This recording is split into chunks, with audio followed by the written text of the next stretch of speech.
नमस्कार. आपण देव म्हणजे एक ऊर्जा, एक शक्ती स्वरूप आहे आणि ती ऊर्जा आपल्याला जर मिळाली किंवा आपण मिळवली तर आपला अंतर्बाह्य विकास होतो या दृष्टीने विचार केलेला आहे.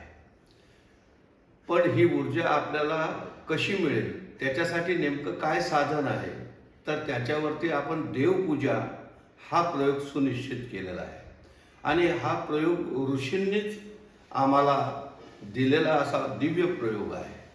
फक्त प्रश्न इतकाच आहे की देवपूजा आम्ही ज्या पद्धतीने करतो त्याच्यामध्ये आमची श्रद्धा आहे, आमची भक्ती आहे, एक प्रकारची उपासना आहे. त्याच्यामुळे त्याविषयी कुठल्याच प्रकारचा आक्षेपही नाही आणि त्याच्यावरती कुठलं असं माझं भाष्य पण नाही आहे की ही अशी चूक आहे, ती तशी चूक आहे. शेवटी श्रद्धेने केलेली कोणतीही गोष्ट ती फलद्रूप होतच असते. पण एक प्रयोग म्हणून, एक साधना म्हणून किंवा या शक्तीची प्रत्यक्ष अनुभूती म्हणून ज्यावेळेला प्रश्न येतो त्यावेळेला ती देवपूजा, तो प्रयोग आपण नीट समजून घेतला पाहिजे.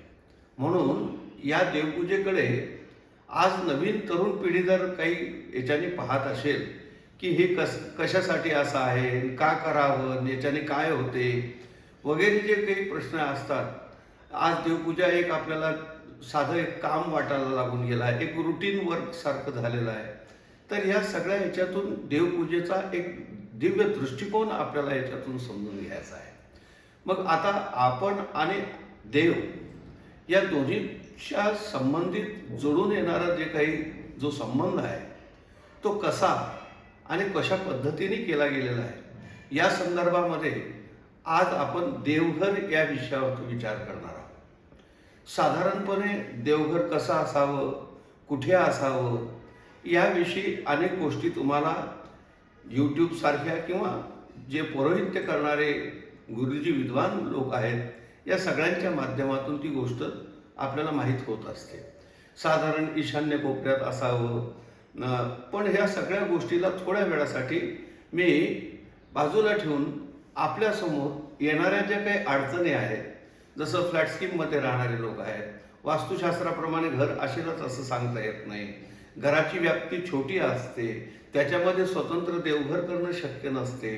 अशा परिस्थितीमध्ये साधारणपणे किचन ओट्याच्या जवळ कुठेतरी जिथे एक छोटीशी जागा मिळेल तिथे, कधी पाटावर, कधी चौरंगावर, अशा वेगवेगळ्या पद्धतीने या देवांची मांडणी होत असलेली दिसून येते.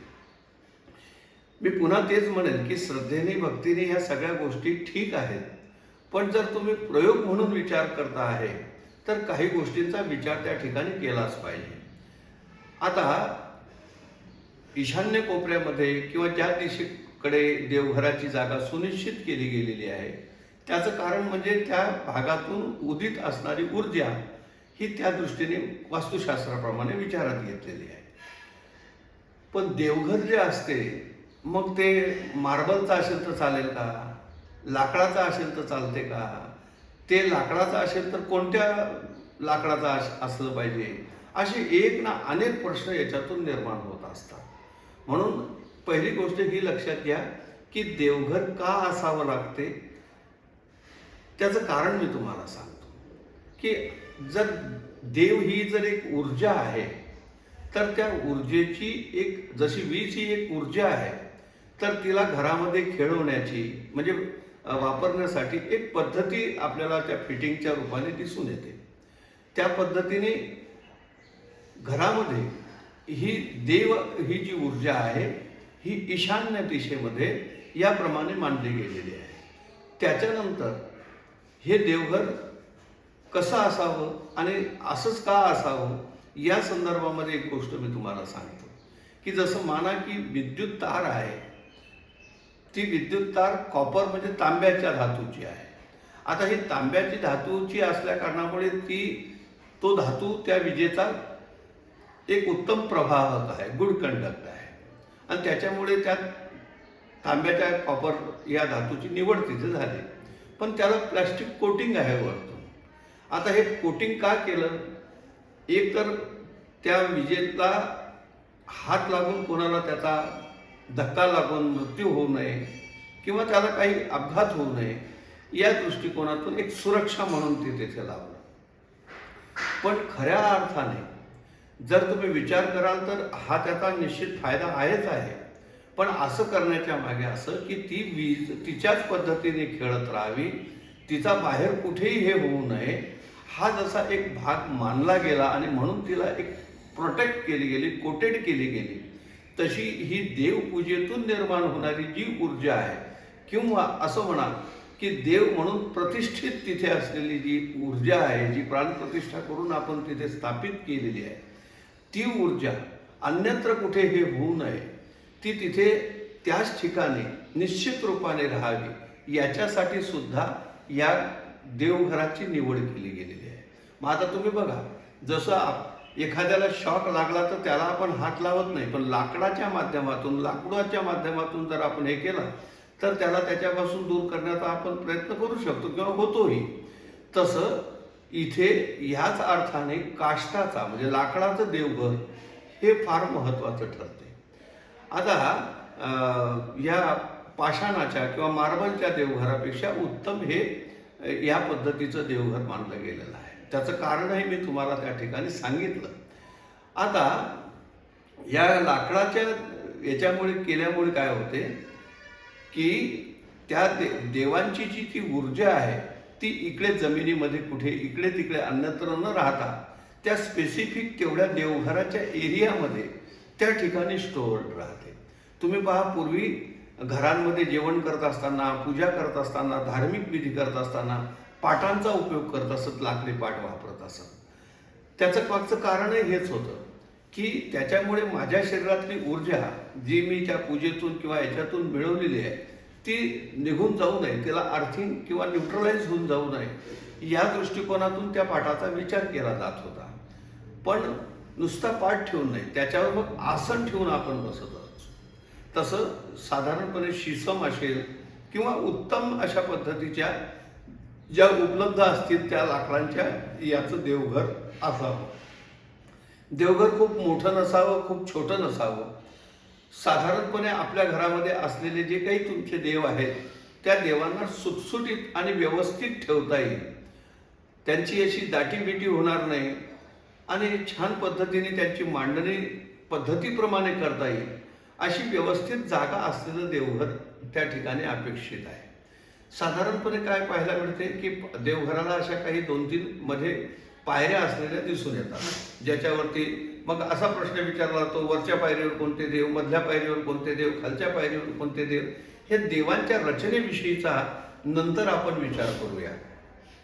आज आपण एवढीच गोष्ट विचारात घेऊ की हे जे काही हे तयार झालेलं आहे देवघर, या देवघराचा म्हणजे वरती कळस असावा का? साधारणपणे नसावा. याच्यासाठी की कळस म्हटला म्हणजे त्या ऊर्जेला बाहेर टाकण्यासाठी केली गेलेली ती व्यवस्था असते आणि आपली घरामध्येच देवघर असल्या कारणामुळे ती ऊर्जा घरातच राहावी या दृष्टिकोनातून असा विचार मांडण्यात आलेला आहे. तिसरी गोष्ट अशी की जे देवघर आहे ते अगदी व्यवस्थित असल्या पद्धतीचं असलं पाहिजे आणि जशी आपण आपल्या घराची निर्मिती केल्यानंतर घराची शांती हा विधी करून घेतो तसा देवघराचा म्हणजे त्या देवघरात देव ठेवण्यापूर्वी देवघराचा सुद्धा विधी आहे आणि त्या पद्धतीने त्या देवघराचं जसं तुम्ही आपला पहा, आपली संस्कृती फार मोठी आहे. आपण साधं नवीन कापड जरी आणलं म्हणजे साडी पातळ असेल किंवा कपडे आणले असतील किंवा आपण ते कपडे कोणाला देत असू तर तुम्ही पाहाल की महिला मंडळ साधारणपणे त्याला थोडंसं कुंकवाचं बोट लावल्याशिवाय देत नाही. याचाच अर्थ ह्या सगळ्या गोष्टीला पूजनीय मानलं गेलेलं आहे आणि म्हणून त्या देवघराची विधिवत स्थापना या ठिकाणी केली गेलेली असली पाहिजे. ती आपल्या पुरोहित गुरुजींकडून आपण ती करून घ्या आणि त्याच्यामुळे देवघर हा जो काही त्याच्यातला भाग आहे हा महत्त्वाचा ठरतो. आता तुम्ही विचार करा की ज्या शरीरामध्ये आत्मा असतो त्या शरीराची पण आपली एक रचना आहे, एक पद्धती आहे, त्याची पण आपण स्वच्छता निगा सगळी राखतच असतो. या दृष्टिकोनातून देवपूजा करत असताना देवांच्या स्नानाच्या सोबत पूजेच्या सोबत आपण देवघराकडे तितकंसं लक्ष देत नाही. म्हणून रोजच्या दैनंदिन पूजेमध्ये सुद्धा देवघराच्या बाबतीत आपण त्या ठिकाणी सावधानी हे असलं पाहिजे, यासाठी की त्याच्यामध्ये ती ऊर्जा आपण ठेवलेली आहे. म्हणून रोजच्या दैनंदिन पूजेमध्ये सुद्धा देवघराला सुद्धा कुठेतरी थोडंसं गंध किंवा एखादं फूल हे देवघराला सुद्धा वाहावं. त्याच्याने खूप छान तुम्हाला त्याचे परिणाम पाहायला मिळतील. ही झाली देवघराच्या विषयीची आपली माहिती. की मग देवघर तुम्ही म्हणाल की आता प्रश्न असा आहे की आमच्या घरामध्ये वास्तुशास्त्राप्रमाणे जागा नाही, अमक्या ठिकाणी असं आहे तसं आहे, अशा परिस्थितीमध्ये आम्ही काय करावं? मला त्या बाकीच्या गोष्टी काही माहीत नाही. जी परिस्थिती असेल जशी असेल, पण माझी इच्छा ती करण्याची आहे, हीच त्याच्यासाठी खूप मोठी गोष्ट आहे. आणि अशी इच्छा जर ठेवून मी करतो आहे तर हरीची या दासा शुभदायी दिशा. एका दिशेने देव आहे, दुसऱ्या दिशेने देव नाही असं नाही. देव सर्वदूर ओतप्रोत भरलेला आहे, यात शंका नाही. फक्त प्रश्न असा आहे की त्या ऊर्जेच्या दृष्टिकोनातून ज्यावेळेला आपण हा विचार करतोय त्यावेळेला तुम्ही एकच विचार प्रामुख्याने करा की तुम्ही देव कुठे ठेवता आहे, कोणत्या ठिकाणी देवघर ठेवलेलं आहे. ते ठेवत असताना ती जशी आपल्या घरातल्या सोयीप्रमाणे तुम्ही व्यवस्था पाहिली, त्याच्यामध्ये आणखीन एक गोष्ट जोडून घ्या की जेणेकरून वारंवार तुमचा तिथे स्पर्श होत नाही आहे ना, त्या देवघराचं जे पावित्र्य आहे ते त्या ठिकाणी कुठल्या याच्याप्रमाणे धोक्यात येत नाही आहे ना, किंवा तिथे कुठल्या प्रकारचा बाकीचा हे प्रादुर्भाव होत नाही आहे ना, या सगळ्या गोष्टींची काळजी. कधीतरी भिंतीवरती असं लटकलेलं देवघर दिसते किंवा वेगवेगळ्या पद्धतीच्या त्याची खूप मोठी चर्चा आहे आणि याच्यावरती इतकं भाष्य करू तर ती खूप मोठी म्हणजे आपला व्हिडिओ पण मोठा होईल आणि ती माहिती पण खूप मोठी आहे. मला थोडक्यात हेच सांगायचं आहे की देवघराचं पावित्र्य राखलं जाईल, त्याला सारखा सारखा तिथे हे होणार नाही. प्रत्येकाचा येणाऱ्याचा तिथे संपर्क येतो आहे. तर अशा वेळेला एक उत्तम मार्ग हाच आहे की जर समजा अशी अडचणीचीच हे असेल, जागा असेल आणि सारखा सारखा असा हे होत असेल आणि माझ्याजवळ दुसरा पर्यायच नाही आहे, अशा वेळेला त्या देवघराला पडदा असणं हे एक चांगलं उत्तम प्रयोग असू शकतो. की जेणेकरून एकदा देवपूजा झाली आणि तो भाग त्या ठिकाणचा तसा पडद्याच्या मागे हे करून घेतला की त्याचाही खूप मोठा तुम्हाला एक पावित्र्याच्या दृष्टिकोनातून लाभ होऊ शकतो. मात्र हा पडदा रोज सकाळी आणि संध्याकाळी दिवे लागण्याच्या वेळेला तो आपण बाजूला करून आणि त्या ठिकाणी ती जे काही आपल्या घराची नेहमीची जी काही आपली पद्धती असेल, संध्याकाळी दिवा लावणे आहे किंवा जे काही स्तोत्र मंत्र म्हणणं आहे, या संदर्भात त्यावेळेला तुम्ही ते करावं. अशा पद्धतीने तुम्हाला देवाच्या संदर्भामध्ये देवघराच्या विषयीचा विचार करता येईल. देवघर ही एक अशी गोष्ट आहे की जी त्या शक्तीला आपल्या घरामध्ये साठवून ठेवणारं माध्यम असल्या कारणामुळे ते अत्यंत महत्त्वाचं आहे, लक्षात घ्या. आणि जसं आपलं शरीर सुद्धा एक देवघरच आहे, याच्यामध्ये ही एक ऊर्जा आत्म्याच्या रूपाने आहे.